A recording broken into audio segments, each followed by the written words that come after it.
పేరుగా ప్రతి ఒక్కరికి నమస్కారం తెలియజేస్తూ సమయం కూడా దాటిపోయింది. ఇక్కడ ఉండే 2 నిమిషాలు మాట్లాడతాను. చాలా విషయాలు ఆర్ఎస్ ప్రవీణ్ కుమార్ గారు మన పెద్దలు ప్రధాన కార్యదర్శి గారు వారు మొత్తం చాలా వివరించారు. క్లియర్గా మనకేం డౌట్ లేదు.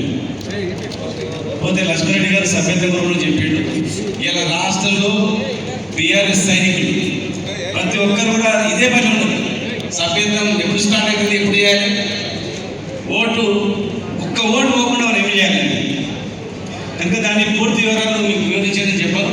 కాబట్టి ఒకటే మీకు యాడ్ చేస్తాను.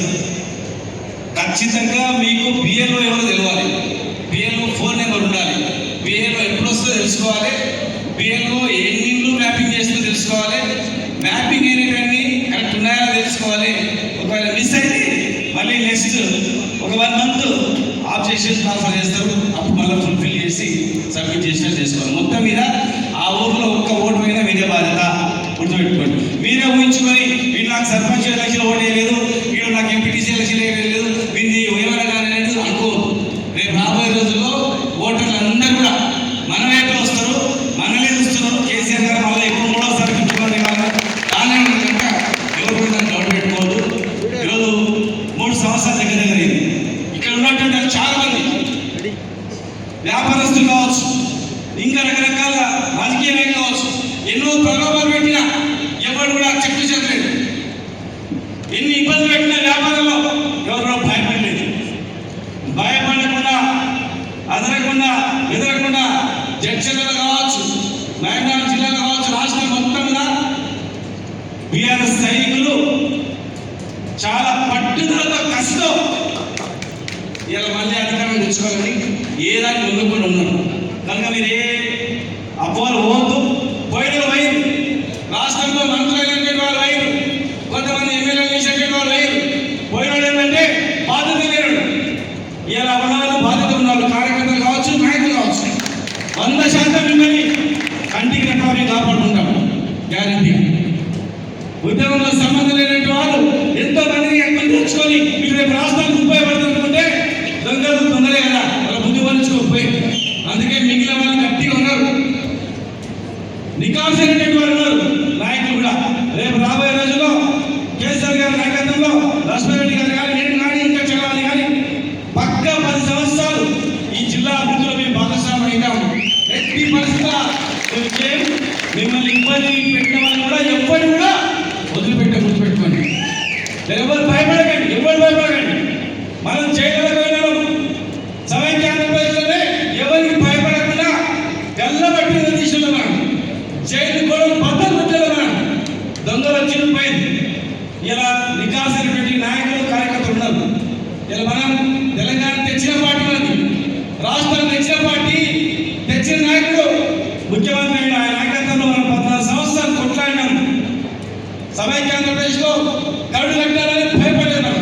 వీళ్ళంతా మరి నిన్న నేను కేరళ పోయినప్పుడు నేను కేరళలో త్రివేంద్రంలో నారాయణ ఉత్సవాలను ముఖ్య అతిథిగా వచ్చింది. తెలంగాణ నుంచి పోయినా ఇక్కడ చాలా మంది కేసీఆర్ పడిపోయినా అసలు మేము పంటలు ఎక్కువ పండిస్తాం కానీ మాకన్నా ఎక్కువ పంటలు పండించారు, రైతు ఎట్లా మోసం చేసిందా, రైతు ఎట్లా బాధపడాలి. చాలా మంది ఉపయోగాలు తెలియదు, ఆశ్చర్యపోయింది వాళ్ళు. ఇంత సంస్కరించినటువంటి వ్యక్తి ఎట్లా ఉంటుంది. పొరపాటు అయిపోయింది, ఆశ పడ్డారు కానీ మరో పొరపాటు చేయకపోవడం చెప్పొచ్చు. కనుక మీరు ఎవరు కూడా డౌట్ పడకండి. చాలా మంది బీఆర్ఎస్ పోతుంది, బీఆర్ఎస్ పెట్టుకోండి. ఎవరు కూడా ఏం చేయలేదు. కూడా ఎవరు వేస్తారు చెప్పండి. రైతులు వేస్తారా? వేస్తారా? రైతులు వేస్తారా? వేస్తారా? చేతులు చెప్పండి, చేతులు వేస్తారా? రైతులు వేస్తారా? ఇట్లాంటి ఉద్యోగులు వేస్తారా? విద్యార్థులు వేస్తారా?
దిశగా